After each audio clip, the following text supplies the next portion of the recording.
Vlogag. So, ayun, no, magandang araw sa mga ka-arkinyero ko dyan. Hi! So, ayun, sa mga nagagandahan at naggagapuhang mga binibini at ginoo dyan, magandang araw sa inyo. So, ayun nga, no, for today's video ay may pag-aaralan tayong bago na naman. So, ang pag-aaralan natin ngayon ay tungkol sa prehistoric and pre-colonial history of Pilipinas! And syempre, kailangan din nating aralin kung ano nga ba ang arkitekturang meron sa prehistoric and pre-colonial times natin. Ano nga ba? So, ayun. Without further ado, let's go! So, ayun nga, 60,000 years ago ay dumating na yung mga kauna-unahang tao dito sa bansa natin. Actually, archipelago pa lang siya kasi tinalaga siya as Philippines nung sinakop na tayo ng Spaniards, which is under siya kay Philip II, which is yung king ng mga Spaniards. So, ayun nga, balik tayo. 60,000 years ago is nakita na yung archipelago ng Pilipinas, pero hindi pa natin alam na archipelago pala talaga siya. Like, nadadaanan lang siya, ganyan. Tapos, dumadating yung mga tao, gamit lang yung mga boats, and etc. So, after nun, 400 BCE, is nandito na yung Neolithic era natin, which is nandito na yung mga jade culture, tapos nagpapalitan na ng culture, pero archipelago pa rin siya. So, ayun, 1000 BCE naman is nandito na, nagkaroon na ng four distinct people, kind of people sa archipelago ng Pilipinas noon, which is meron tayong tribal groups, meron din tayong warrior society, petty plutocracy, and harbor civilization. After naman nun, is nandito na yung 300 to 700 AD, which is nandito na yung influences ng Indianese kingdom, which is in the Malay Archipelago. Dito naman is lumaganap na yung influences ng Buddhism and Hinduism. Sa kalakihan ng influence ng India sa buong Southeast Asia is lumaganap na yung tunog ng pangalan ng archipelago natin, which is, yes, archipelago pa lang siya that time, pero lumalaganap na siya sa buong Southeast Asia because of the influences of India. So, in 980 naman, nakita na yung kauna-unahang documents sa archipelago natin. Meaning to say, before pa man is may mga nakatira na talaga sa archipelago natin, pero sila ay unknown pa lang. So, ayun nga, ang nakitang document natin is yung golden copper plate, which is ngayon makikita siya sa Lumban, Laguna. So, back then, is nagkaroon ng iba't ibang civilization yung archipelago ng Pilipinas. We have Mai, Tongo, Visayans, Butuan, and Malay. In year 1521 is dumating si Magellan or Ferdinand Magellan, dala-dala ang mga iba pang Spaniards sa archipelago ng Pilipinas. Actually, hindi talaga target nila yung archipelago. Nadaanan lang nila and doon nila pinasok yung archipelago ng Pilipinas. So, at exactly April 27, 1521 is na-execute si Magellan by Lapu-Lapu during the Battle of Mactan. So, after nung na-execute si Magellan, is dito na lumaganap yung sa Spaniards colonization.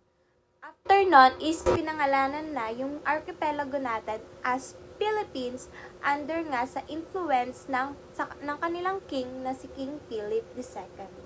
So, after nun, lumaganap na rin yung mga American colonization, Japanese colonization, and yung ating Philippine independency after natin makalaya sa lahat ng colonize sa ating ibang bansa. Now is dumako naman tayo sa prehistoric architecture kung saan malalaman natin ang iba't ibang dwellings na meron tayo noon. First na natin dito is yung cave or yung kuweba na dwellings, which is mga nagka-carve yung mga tao before sa mga kuweba para makakuha sila ng matitirhan nila. And kapag mainit, dun sila open lang yung dwellings kasi nga mainit siya. Tapos kapag malamig naman is somehow kino-close nila ng kaunti yung mga carvings nila. So, merong mga evidences, like 2 evidences na lumabas na ang tao sa archipelago ng Pilipinas ay hindi lang nung 600,000 BCE nagkaroon.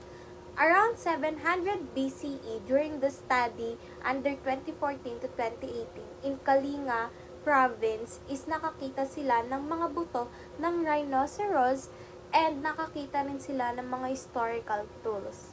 Is around 2003 to 2007 is nakakita pa sila ulit ng kauna-unahang tao sa mundo, which is makikita sa Calao Cave in Cagayan Province, which is pinangalanan nila as Homo luzonensis. In 1960s naman is nakakita naman sila ng mga buto sa Complex Cave, which is pinangalanan nila as Tabon Man, but kinonsidered na nila yon as modern human na, hindi na siya part ng mga ancient human.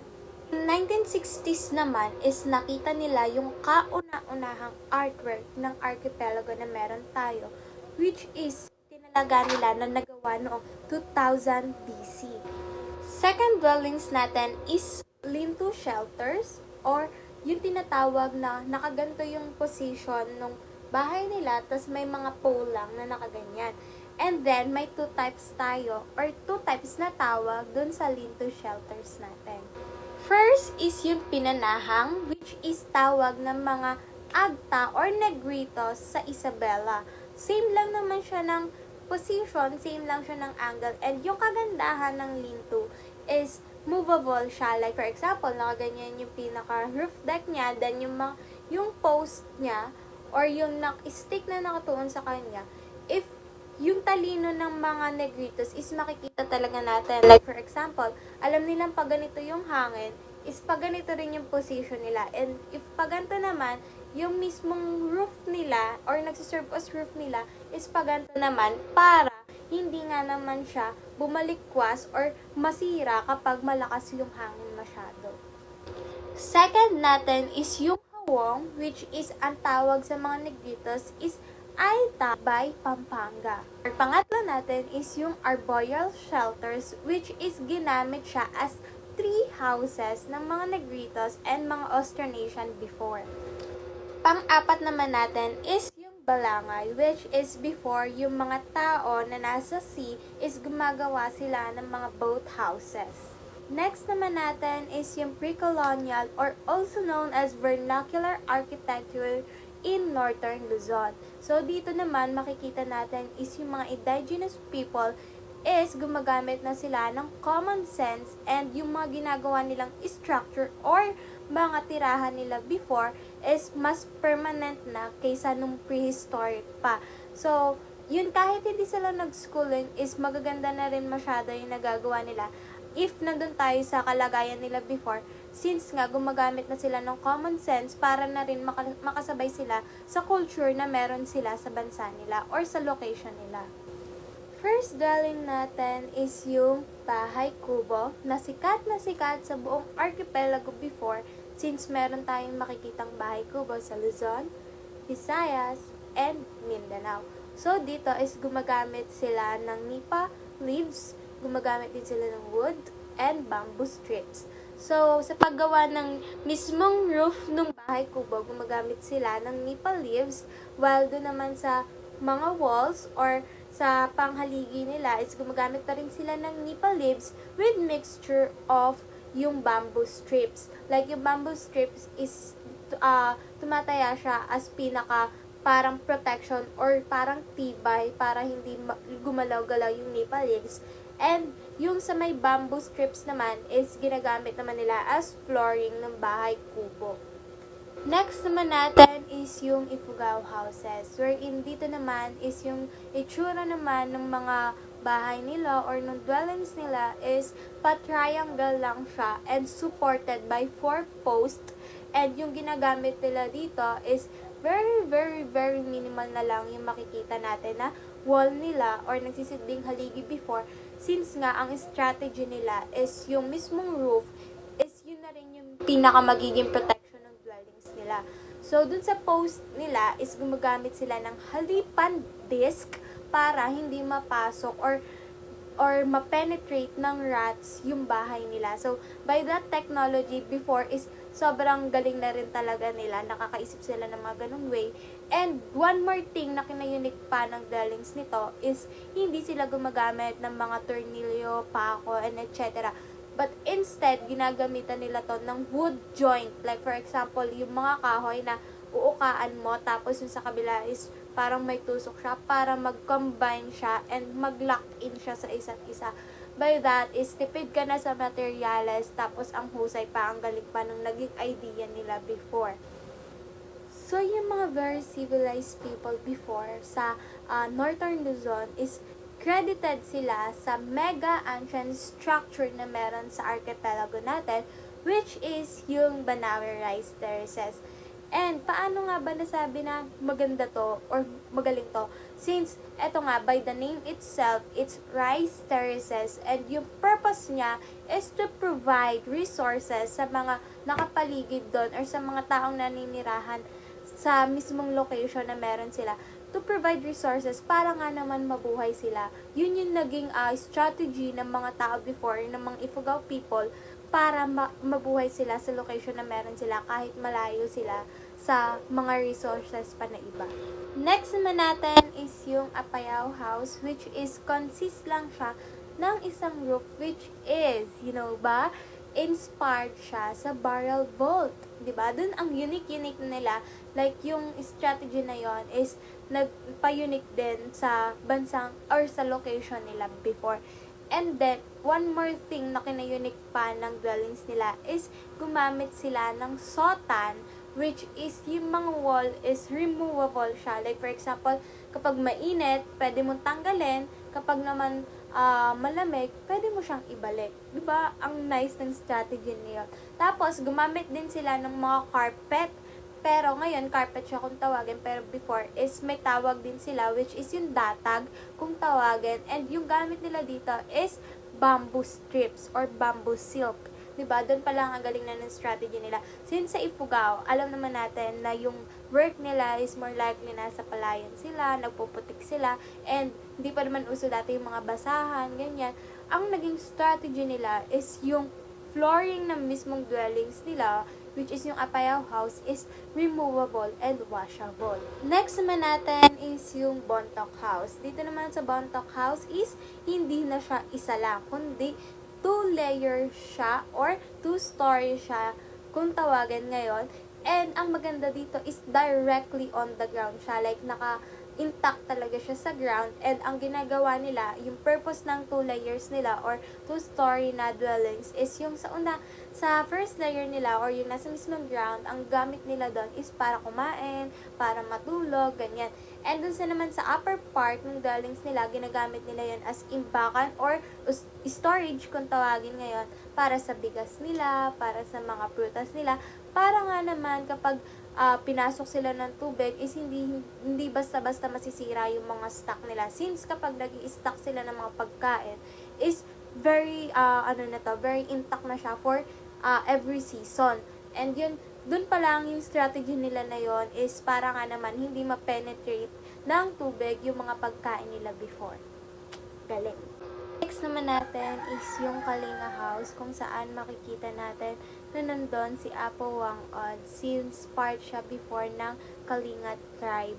And yun nga, yung Kalinga House is nahahati siya sa dalawang type, since yung Kalinga tribe is malaking yung civilization nila. Kaya doon pa lang sa civilization or sa society na meron sila is nahahati na siya sa dalawa. Like, may dalawang klase siya, may mahirap and may pangmayaman na Kalinga House.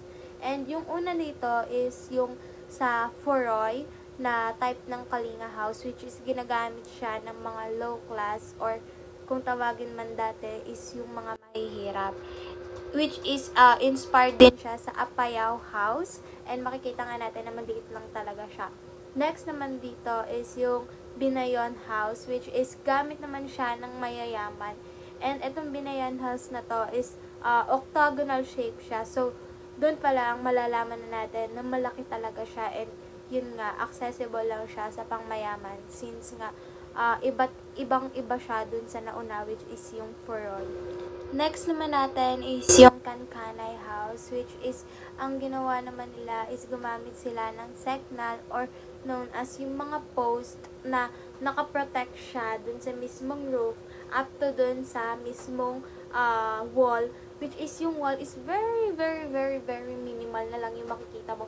Since yung itsura nila is malaki siyang ganyan, ayan makikita natin sa picture, malaki yung pinaka-itsura ng roof nila and may protection siya which is yung post na tinatawag na seknal. And doon is makikita natin na aesthetically pleasing nga naman talaga yung dwellings na meron sila before. So now let's proceed the pre-colonial or also known pa rin as vernacular architecture, and ito naman is dadako tayo sa Southern Luzon. So, let's go! First natin na meron sa pre-colonial vernacular architecture sa Southern Luzon is yung Badjao House, which is ito, by the name itself, yung mga Badjao House is tinatawag sila na sea nomads. So, ayan, technically, yung bahay nila is nakatayo siya at the top of the sea. Ganun lang siya, ganun kasimple. But, yung technology na ginamit nila is hindi simple lang. Since, wala silang technology na ginamit, alam natin yan, technically, wala talaga silang ginamit na technology. Ang ginamit nila is yung galing nila sa pag-iisip. When kaya? Yan. So, ayun nga, ang ginamit nila is yung bamboo na sobrang kapal niya, thick bamboo stick. Yun yung nagsilbing poste or post ng mismong bahay nila. And up to 60 cm nakalubog siya sa tubig. And then, hindi doon nakasalalay na nandun agad yung bahay. No. Meron pa siyang extension na 50 cm. Which is, nalaman nila na, ay, hindi consistent ang tubig. Hindi hanggang dyan lang yan. Pwedeng tumaas yan, pwedeng yan. And possible na papasok tayo. So, doon pala makikita natin, ang talino nila. So, nagdagdag pa sila ng 50 cm, like 60 cm, 50 cm na poste, and then bahay. Ang galing. Next naman natin is yung Samal House.